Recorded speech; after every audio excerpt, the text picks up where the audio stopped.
Hi everyone, Stepan here. Today I want to talk about a topic many people have asked for, which is how to learn an opening. So learning chess openings is something that's highly controversial especially in the adult improver scene, but also for young improvers who improve exponentially. Uh, I want to talk about that for a second before we get into how and what to do. So I'm of the opinion that openings by themselves are not important. So actually learning an opening for days and months is ineffective study. I prefer a completely different method, which I'm going to show you in the video.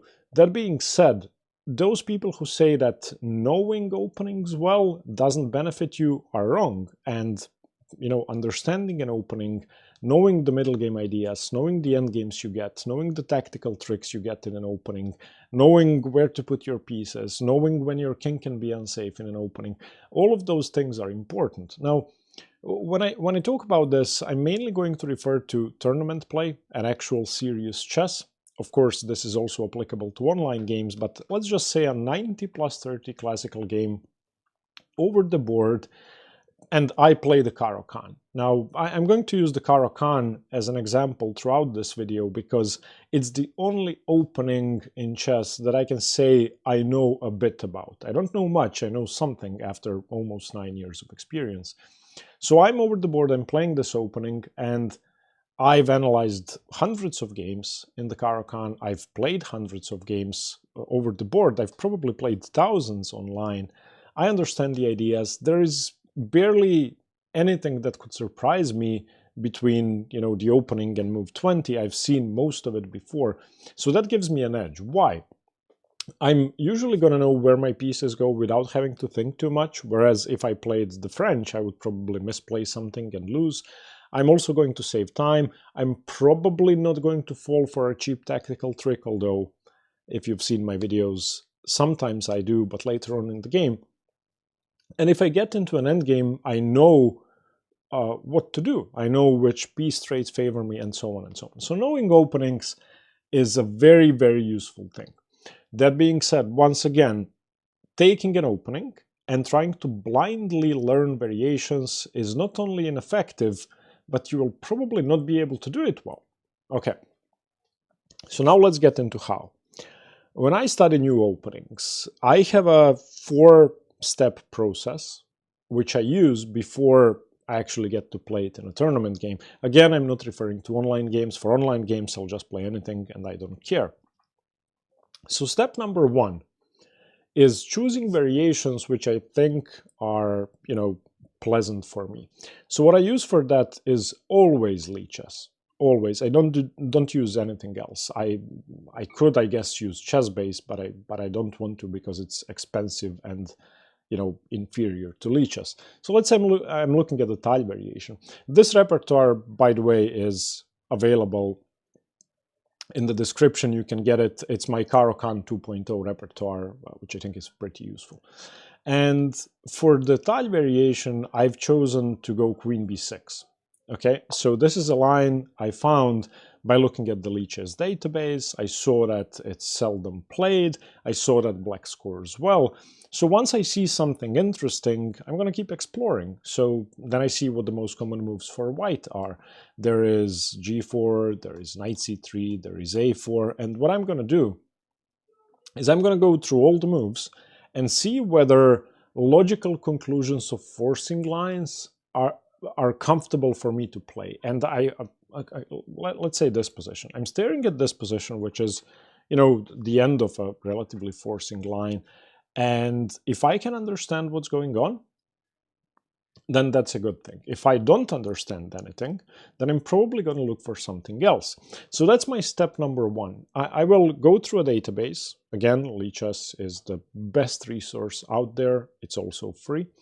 And I will find variations that I think are comfortable and variations in which I think I can outplay my opponent. Now, that applies if I'm trying to get better at an opening I sort of understand.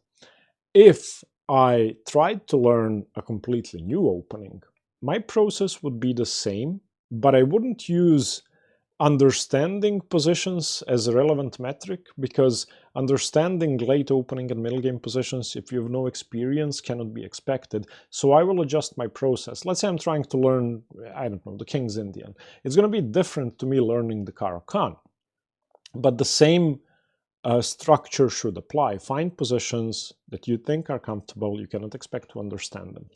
Okay, so once you do that, what I normally do is, if I have books on that opening, I use them. If I don't, then I try to borrow them or try to buy them, and then I'll see what the authors say about the variations that I've chosen.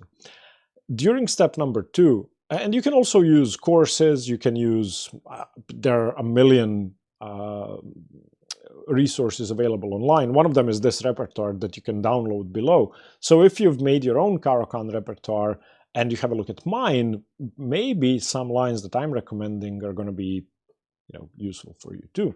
So I'm going to get books, I'm going to get courses, I'm going to get, if there is, often when you Google an opening, you'll find someone has created a lichess study on it. I'll have a look at their ideas, and then I'll try to see what they say. So for example, Jovan Kahuska, or I don't know, Cyrus Lektavala, people who have written something on the Caro-Kann, or Ramirez, I've mostly read their ideas, and if I immediately discard the variation that they're talking about, and if I consciously don't want to go into that variation, for example, the bishop f5 main line of the classical Caro-Kann, then I'm just going to skip the chapter. But if there is some overlap between what they are recommending and between what I want to play, or if I'm struggling with a variation, I'm going to see what they say.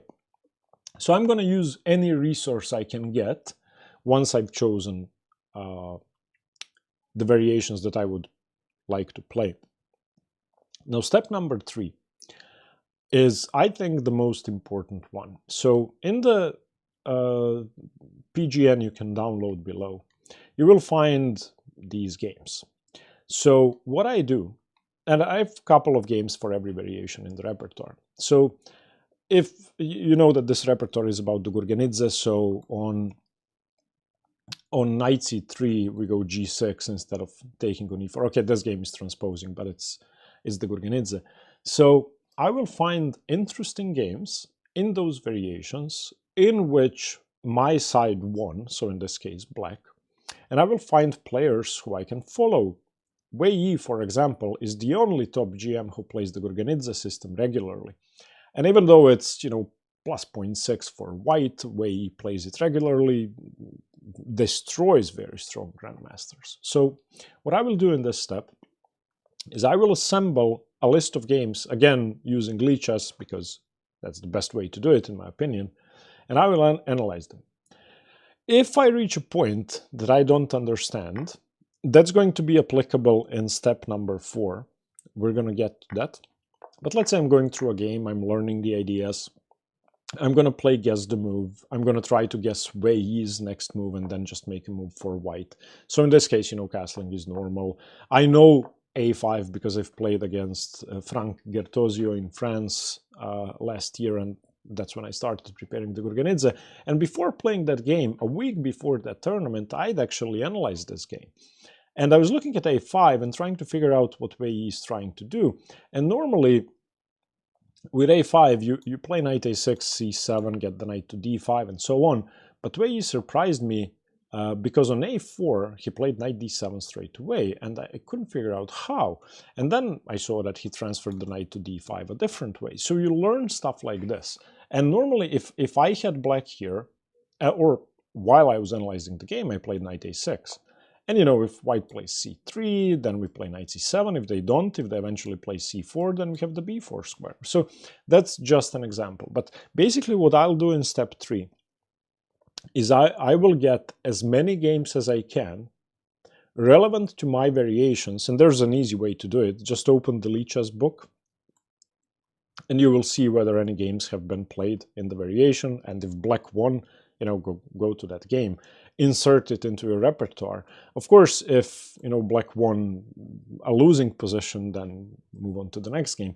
But I think this is the most important part. Now, why is analyzing games more effective than blindly learning variations?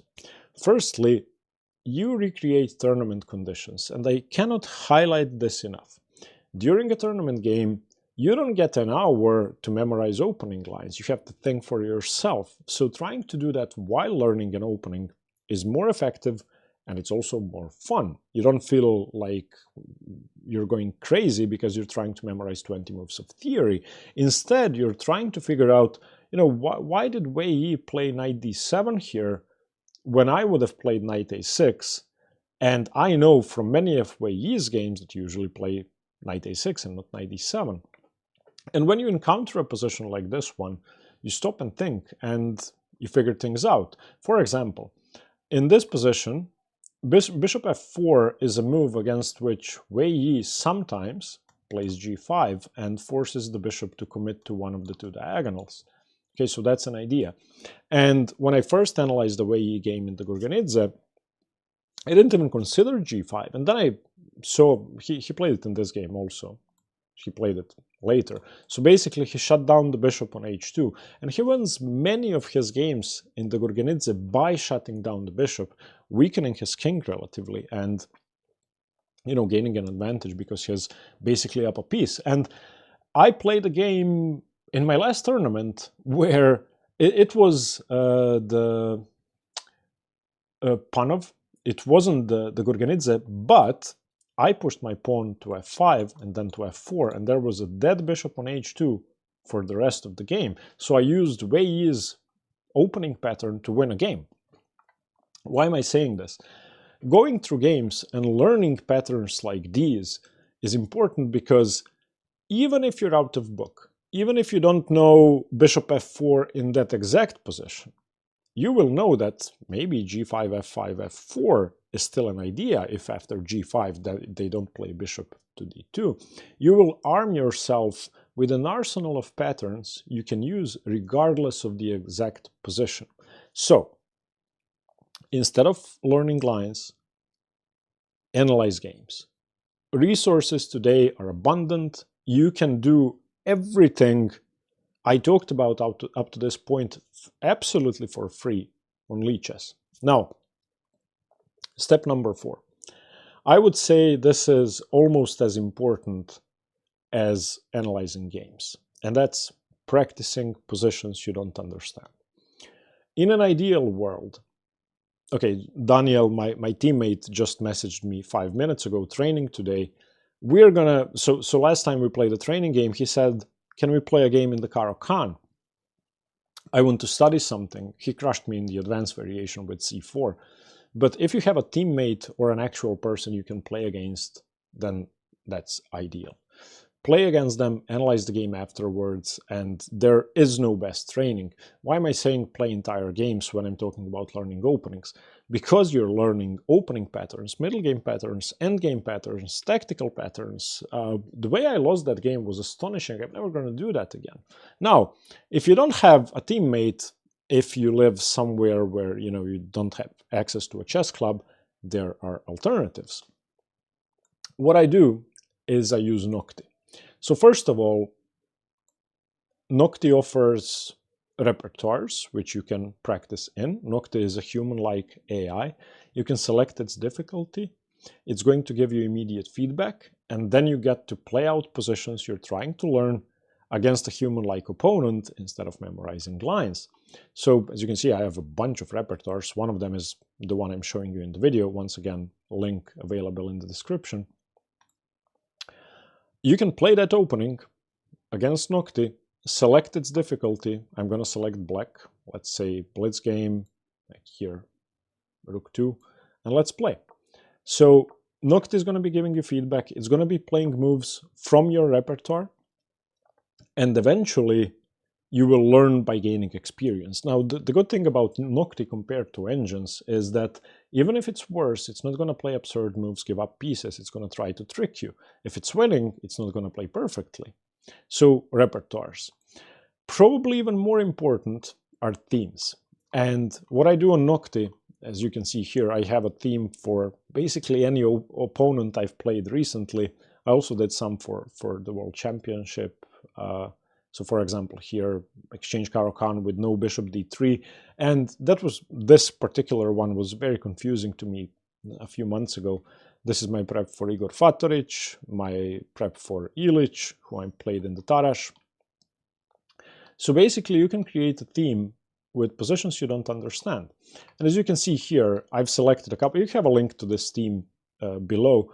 These are the 6 positions which I found most difficult in the repertoire I'm showing you. I was struggling to equalize, but not to equalize, to understand the position. So what I would do, let's say tile with early f4.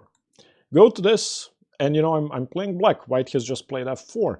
Nocti again is going to play like a human would. You can select the difficulty Nocti is going to be playing according to when you create the theme. So this is a tough position. c5. Nocti says it's not an ideal move. Okay, it says yellow is bad, blue and pink and purple are best. So okay, let's say knight c6. This is fine. And then you can go back. You can go get hints. Let's say here, Nocti didn't like c5, so let's see what it recommends. It recommends c5. Now that means that c5 is the best move, but that the position is still tricky and that it's not easy for black to play. So this is what I do. 4-step process. First of all, database. I use lichess. Select the variations you're going to be learning and playing. Step 2. Check for resources, books, courses, free resources. This repertoire you can download below is an example of that. Step number 3, the most important step, analyze games. Analyze games, analyze games. Step number 4, use a human if you can to practice. If not, use Nocti. Okay, there's a link to Nocti in the description. And if you want to unlock all the features, the only part of what I'm recommending, which is not free, is Nocti's premium features to unlock unlimited access to all of this. But if you use the code Hanging Pawns, it's going to be a couple of euros, a couple of US per month. So really affordable for what you get. So basically, if you have access to a human who's crazy enough to play the tile variation with f4 against you for hours, then great. If not, use Nocti. I hope the video was helpful. And I know that this isn't a typical video I normally recommend, I normally do, where I show variations. I wanted to talk about something very practical that I've been hearing questions about for years. So I hope this helps. Let me know what you think and stay tuned for more chess. Bye-bye.